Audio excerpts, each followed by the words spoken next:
Hello boys and girls, Josh is back with another Splat the Cat book. This one is Secret Agent Splat by Rob Scotton. Splat's dad makes toy ducks, all colors, all sizes. He makes lots of ducks.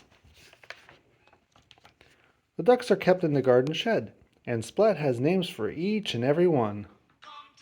John, Paul, Ringo, George.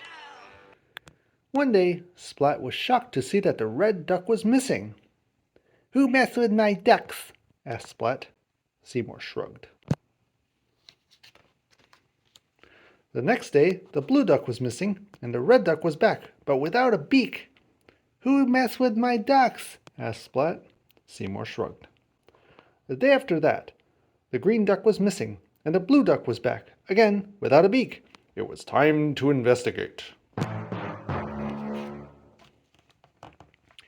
"Who messed with my ducks?" asked Splat. "Not me," said his mom. "Not me," said little sis. "Not me," said his brother. "It seems that no one has messed with my ducks. Not anyone, not anybody, nobody," said Splat.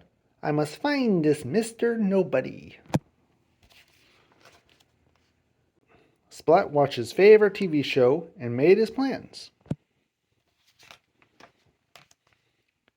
"If my plan is to work," said Splat, "I must be clever, cunning, and quick.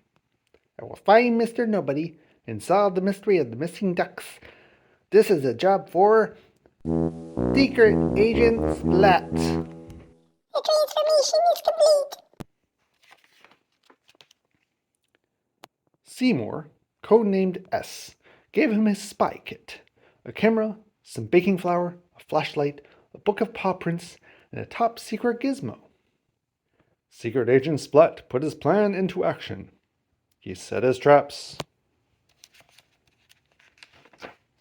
and waited. It was quiet, too quiet. Suddenly, there was a flash of light.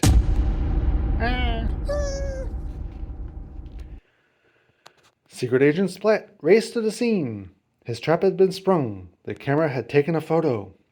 Splat looked closely at the photo. "Aha! Ears!" exclaimed Splat. Very familiar ears." Splat looked at the flour he had sprinkled on the floor. "Aha! Paw prints!" exclaimed Splat. Very familiar paw prints." Splat followed the paw prints from his shed, along a track to another shed. "Mr. Nobody's hideout," whispered Splat. Splat tiptoed up to the door and pulled out his top secret gizmo.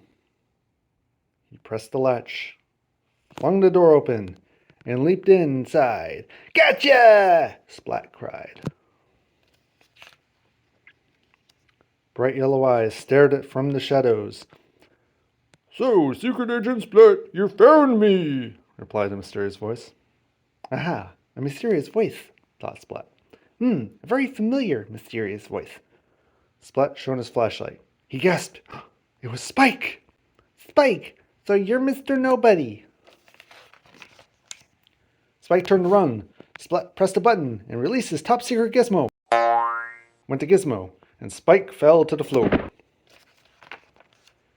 Splat sat on him. "Why, Spike?" Splat asked. "Why did you mess with my ducks?" At that moment, a mouse ran past carrying another duck. "That's strange," said Splat. "Ah," Spike said, "not another one!" The mouse ran into a small hole.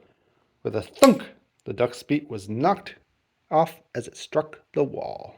Not another Bill. Splat looked into the hole. The mouse was having a cup of tea with the duck. "I asked Mouse not to take the ducks, but he didn't listen," said Spike. "And since I don't want him to get into trouble, I've been returning the ducks." "Now I see," said Splat. "But why did Mouse take my ducks?" Splat thought a while. Maybe it's not really a duck that he wants," said Splat. Splat whispered to Seymour.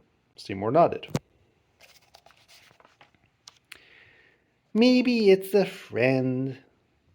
The case of the missing ducks was solved. The end.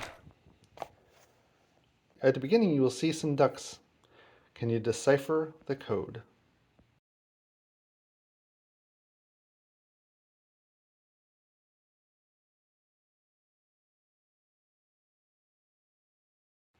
Great job. Thank you all very much for following along. If you like this and other read-alongs, especially Splat the Cat, like and subscribe. You won't miss out, and you'll enjoy it.